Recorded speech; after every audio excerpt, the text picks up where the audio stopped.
Warning, incoming game over.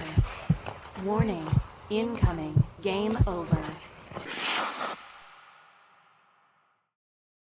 Well, welcome everybody to Game Over Edmonton. Hope you're having a great night.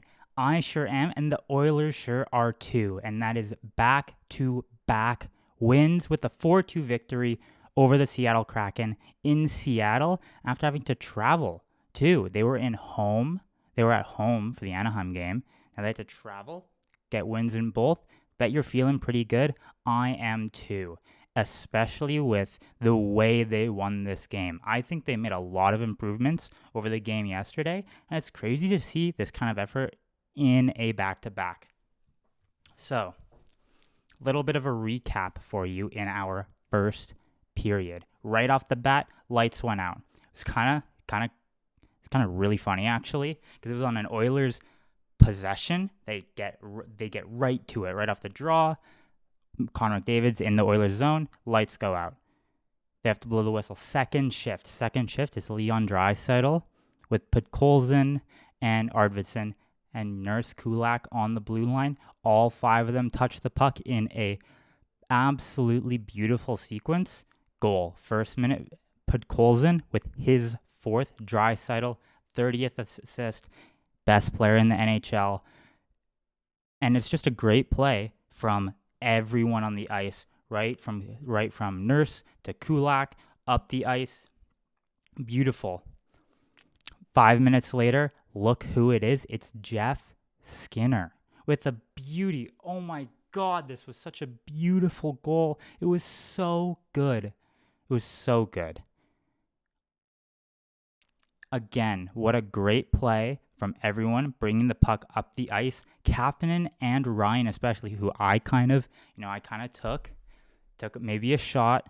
Someone asked me in chat last night saying that he was kind of on his way out. I thought he had a really good game tonight. I thought the fourth line again had a really great game tonight actually. And Ryan was huge on this play too, where he, battles a huge battle to free this puck up and get it up to Jeff Skinner, or to Kapanen, and then gets it up to Jeff Skinner, who puts a wild, absolutely insane move on Philip Grubauer.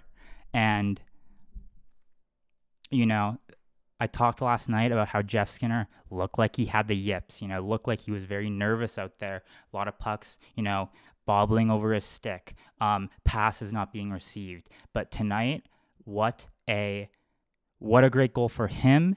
And I think if he continues this streak, of good games, I think that he'll start to find his way up the lineup. And you'll see, we'll get into that a little bit later too. And it was just all Oilers after that. The entire period, it was just all Oilers. They had 5 slot shots to the Kraken's 0. They had 3 high danger chances to the Kraken's 0. It was an amazing period. The Kraken were very physical. Hits for 8-0 or something for them. They were, getting high into faces, especially Arvidsson. I thought he took a lot of face shots in this game. Regardless, Kraken were very physical, but they looked very slow. They looked very out of it, and part of that is because Yanni Gourde was a scratch. Looks like he was out with a bit of an illness tonight, and you could kind of see it. Losing that second center for them. They just didn't look all that into it, with a few exceptions. It was all Oilers.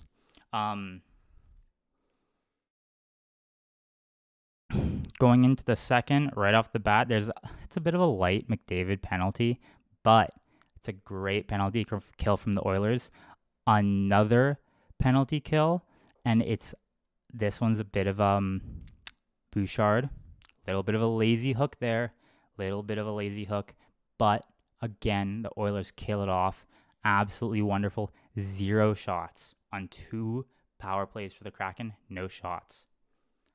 The Oilers PK is doing absolutely wonderful. I think that's now 15 of 16 kills in the last 8 games now. They're doing very, very well. Same with the power play.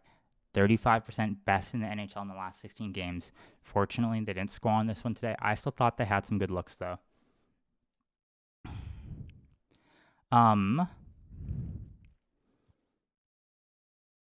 And throughout this, Seattle didn't have that many shots, only 17 shots total. But I thought Pickard made some really, really big saves in the first half of the second period. Really key saves. I feel like if the Oilers up 2-0, and eventually 3-0 with Hopkins getting his goal from Brown, Kulak, and McDavid, who gets the third assist, not on the score sheet, but definitely in the effort with the hit he took from Montour on that one. I thought I thought there were moments where the Kraken, who were completely out of the game, could have got back in if they got a goal here kind of early, and it's 3-0 Edmonton without a really good performance from him, at least kind of like to start this game. I think the Kraken could have very much come back into this game kind of undeserved. Now at the end of the period, they do score, the Kraken.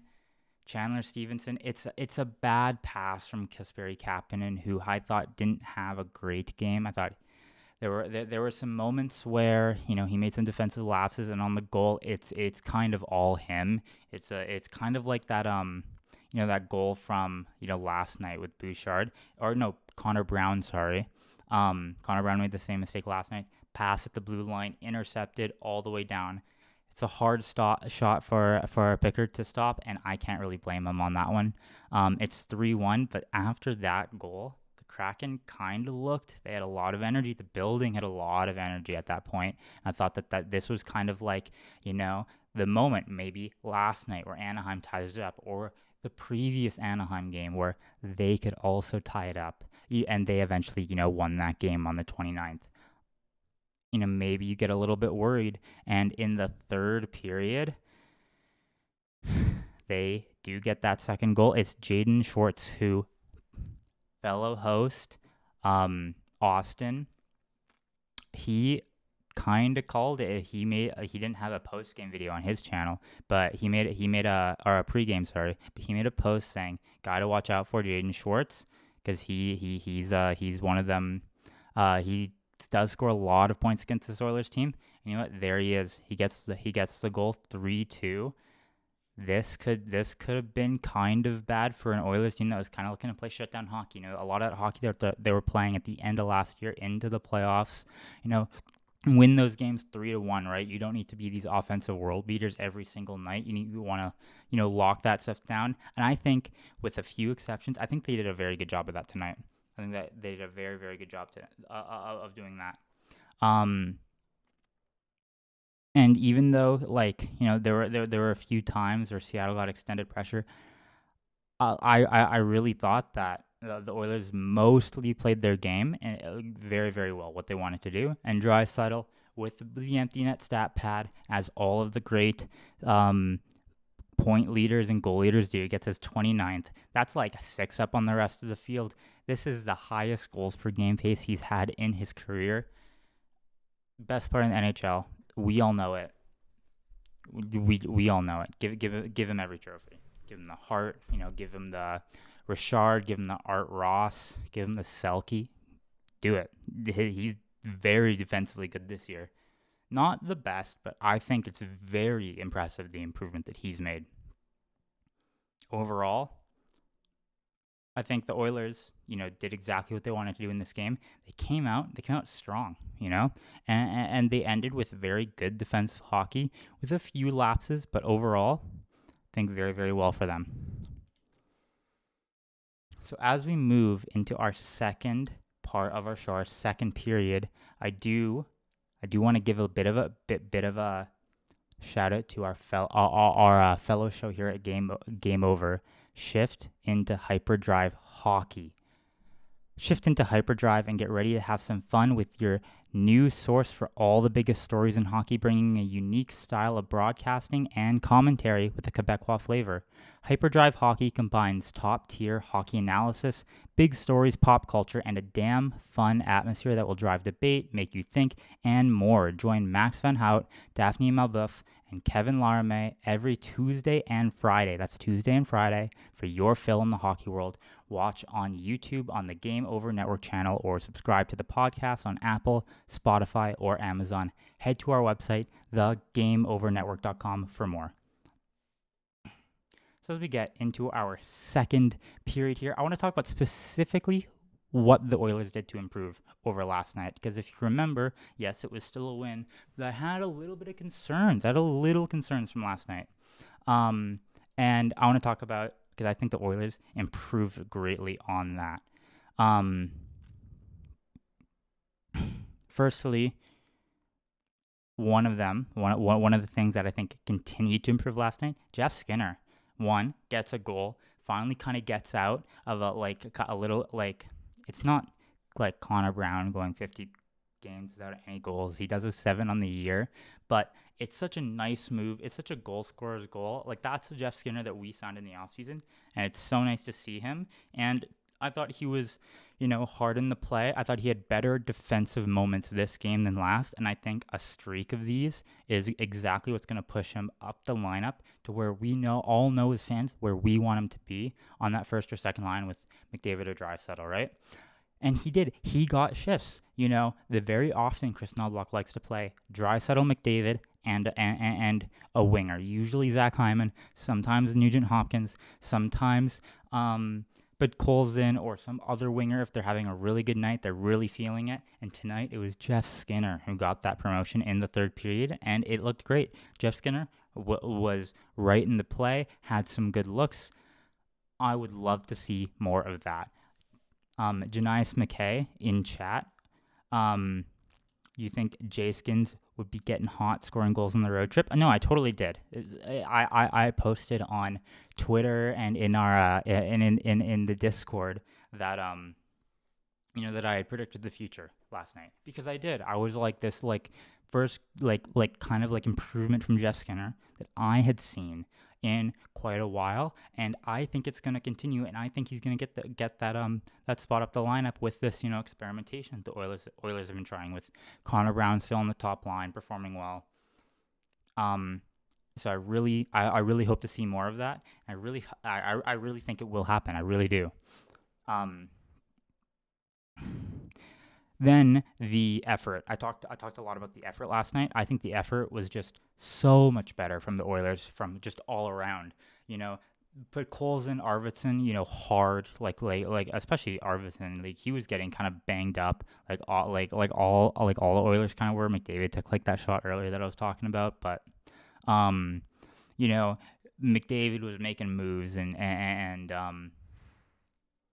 there was just a lot of effort, especially right out of the gate too. The first period shots were not at the, I think they were 9-3 something, but that kind of discredits just how much, how lopsided that first period was for the Oilers. It literally was all them, and early two goal lead. And what I think was even more impressive, that the effort didn't stop like it did in the Anaheim games when the Oilers have that lead. They didn't taper off. They kept pushing, and they kept playing. A few exceptions. Bouchard, a little bit of a lazy penalty, right? I think the Oilers played the game that they wanted to play from the playoffs. They played it tonight. That's exactly what you want to see as a fan and looking forward for this team.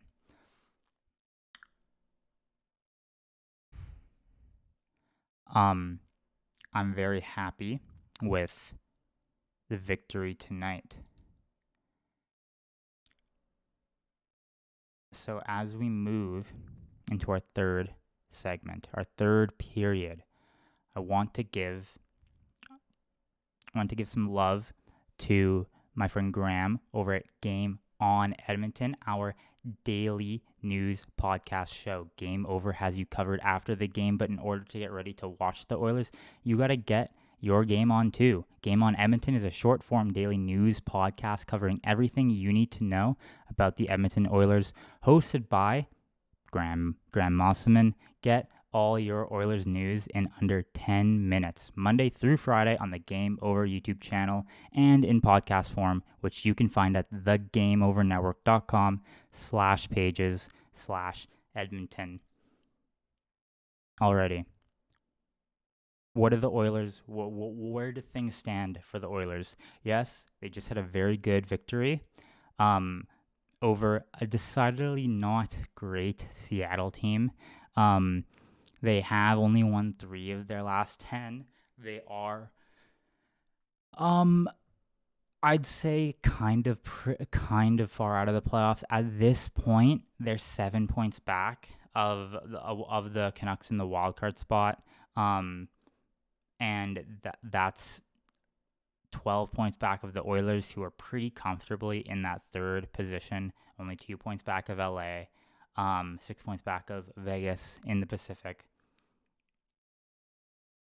As we get ready for this, road trip that the Oilers are going on, playing Boston on Tuesday, I think Oilers fans have a lot to look for. And what I want to see is a bit maybe of a promotion for some players in Bakersfield. I think that while maybe not right this moment, before the end of the season, I would very, very much like to see Matthew Savoie or Noah Philp get some more games in on this team. Savoie is 12 points in his last 6 games in Bakersfield. That's pretty good, especially for someone who didn't have a great start. He's second in rookie scoring in the AHL right now.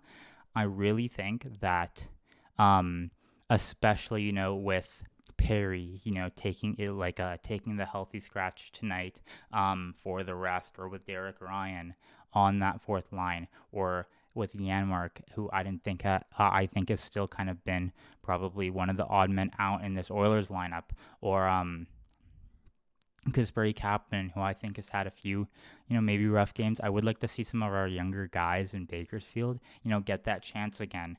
I really think that, even just giving them a bit of a look before the playoffs, again, not necessarily right now, but going forward would be really good. And if you want more Oilers prospect content, I highly recommend B. Curlock on Twitter. He is a writer for Oilers Nation. He makes wonderful articles about the Oilers prospects, and I really think that his stuff is really good. And following him, it's been really apparent that the Oilers do have some really nice prospects here. Some people have said that in our kind of quest for a right-handed defenseman, pending how Emberson and Stetcher play, that we might trade some of those people. I don't like that, but Oilers rough on assets. What are you gonna do? I think credit where it's due. I think Stetcher, Emberson had a pretty good night tonight. We're still playing, Nurse Kulak. They're taking a lot of minutes. They're splitting a lot of shifts, but I still think that that third pairing, that kind of right hand on the defensive side, is still something to look for come the trade deadline. But when it comes to our forwards, especially if Jeff Skinner continues to improve the way that he has, and that Savoie or Philp keep playing as they're playing in Bakersfield, I don't know how much of a concern that forward group is going forward. Obviously tentative, but that's just kind of my thoughts, especially seeing some of this improvement, right, that we're seeing from our wingers like Colson or Skinner, right, or Hyman, who I thought had another good playmaking day playing on that third line, So as we get into our final segment here, our overtime, our viewer question segment, I'm going to show you all a bit of merch. Cute little dog, cute little toque. So as you think real hard about any kind of questions, comments you had on the game, I have to remind you all that there is a great way to support something that you love and that's by rocking it as clothing. Game Over's apparel line has dropped with 3 unique designs. Whether you feel the nostalgic pull of our retro skater design, want to make a statement with our established design, want to wear your love for goalies proudly with our live and die by the goalie design, or if you need another coffee to get through the winter, we have you covered. Designed by Brady Chalice from Game Over Winnipeg. Take a look through our apparel store and help us rebuild local sports media in Canada while repping your community. Alrighty. So as we transition to our final segment after 2 great days of hockey, two big W's for the Oilers as they lock up that top 3 spot in the Pacific. I want to open the floor, see if any questions, any comments from our chat today.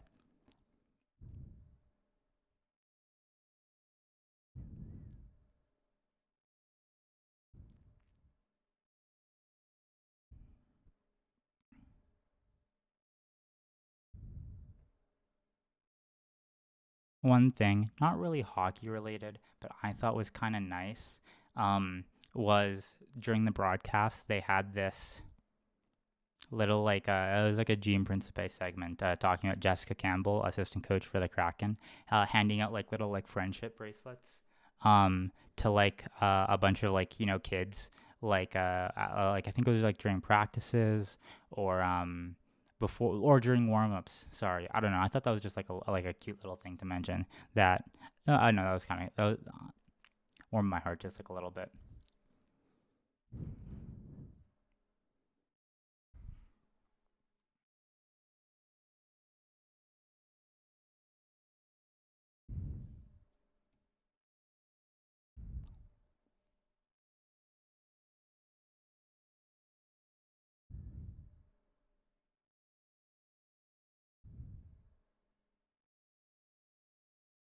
Alrighty, so if that is everything, I am officially signing off for tonight after, again, 2 big W's with a 4-2 victory in Seattle after the back-to-back.